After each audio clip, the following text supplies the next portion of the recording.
have a copy of the bill right here. And this isn't even all of it. Republicans hope that this bill will take the decision of health care away from the government and give it back to the state.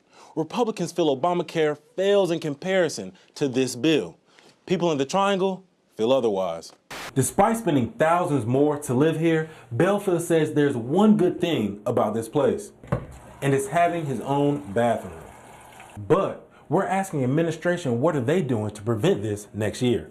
A plastic bag, in it, paper, rocks, and words that cut deep and open old wounds. So we're here in Raleigh, where it's a Black Lives Matter movement tonight, and it's right smack dab in the middle of downtown Raleigh. We're gonna go down there and we're gonna interview some people on how they feel about police brutality in the south side of Raleigh, which is close to the downtown area. We did, however, speak to Gardner, and he said he did not go out with the intentions of killing anyone that night. In Raleigh, Noah Daniels Wilder, ABC 11 Eyewitness News. Yes, Anna, there were multiple police chiefs, community activists, and teachers at the forum. The organizers said they want to create a safe and open dialogue between the community and police officers. Obviously, state Republicans see Hillary Clinton as a liability for Roy Cooper in his quest to defeat Governor Pat McCrory. Police say these flyers encourage violence and intimidation, which makes this now a hate crime. On most days, you can catch Kim Jones drinking coffee and enjoying the peace of outdoors. Try to come out every day. It's a luxury she almost lost. In 2013, Jones fell and hit her head. They called an ambulance and they came and got me and took me to a local hospital there in Brooklyn to check to see if I had a fracture or to check to see if I had a concussion, and I didn't have either.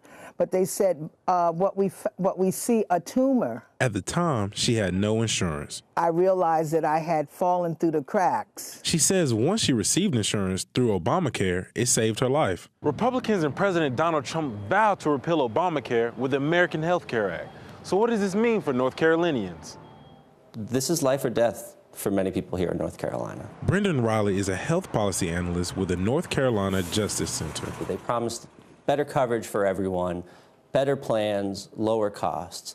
This bill would not do that. With more than 1 million people in North Carolina signed up for the Affordable Care Act, some people are worried about their future. What that does is put the coverage and the benefits of all the people in North Carolina, some of our most vulnerable communities, at risk. Not only the most vulnerable communities, but people who do not think they need insurance. And I hadn't had it for quite a long time. Fighting for her life, Jones realized the importance of insurance. All of those things I found out because I had insurance. And had I not had it, I wouldn't have known. Kim Jones isn't out of the woods yet. She still has medical problems as a result of the tumor, so she's relieved to have coverage. I'm happy that I have it, and I'm still using it. I would have definitely chose on campus just from me being a transfer. Terrell Belfield is a transfer student from New York City.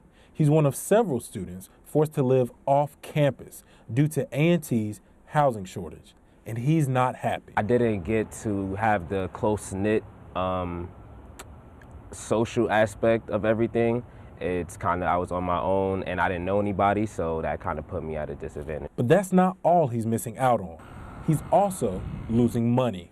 It is more like about $1,500 more or $1,000 more than a regular standard room and board. No extra money for housing means you stay in a faraway hotel. Despite spending thousands more to live here, Belfield says there's one good thing about this place, and it's having his own bathroom.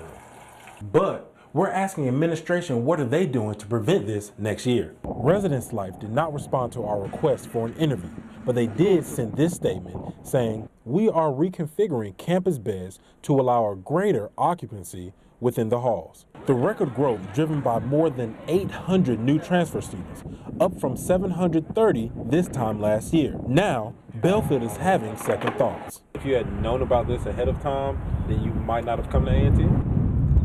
I definitely would have had other, I would have considered other options. In Greensboro, I'm Noah Daniels Wilder for NABJ News. I found out I was a descendant of Robert E. Lee, when I was a kid. Reverend Robert Lee IV, who is known in his community for speaking out against white supremacy, first made headlines when he made an appearance on last month's MTV's Video Music Awards. My name is Robert Lee IV. I'm a descendant of Robert E. Lee, the Civil War general whose statue was at the center of violence in Charlottesville. We have made my ancestor an idol of white supremacy, racism, and hate. His home church didn't like it. I think being on the VMAs was one of the big things for them. The media attention that was going on with that was very hard for them.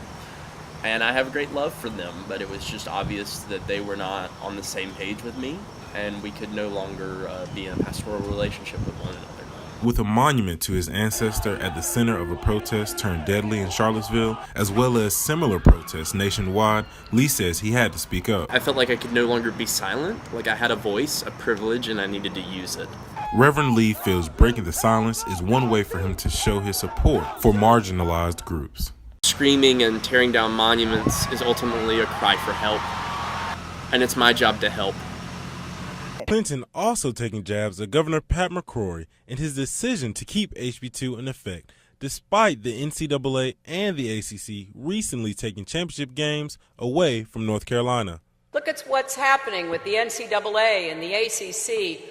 This is where bigotry leads, and we can't afford it, not here, not anywhere else in America. With only 46 days left until Election Day, this is a crucial time in Clinton's campaign. Some Trump supporters feel that name-calling isn't the answer. The comment to me was very degrading. I can't believe a presidential candidate would use such an adjective. I'm very offended. Fayetteville residents are on high alert after getting threatening flyers from the KKK. They could come back any time in this neighborhood and hurt somebody. One flyer says if you look at a white woman, you will be beaten with a bat. The KKK is recruiting members at a time where racial tensions are high in America. One homeowner says this type of discrimination is unnecessary. That's something that we should not be going through at this time. This leaves Fayetteville residents wondering why we can't all just get along. We've been past that. We've done this before. Everybody should be able to get along together.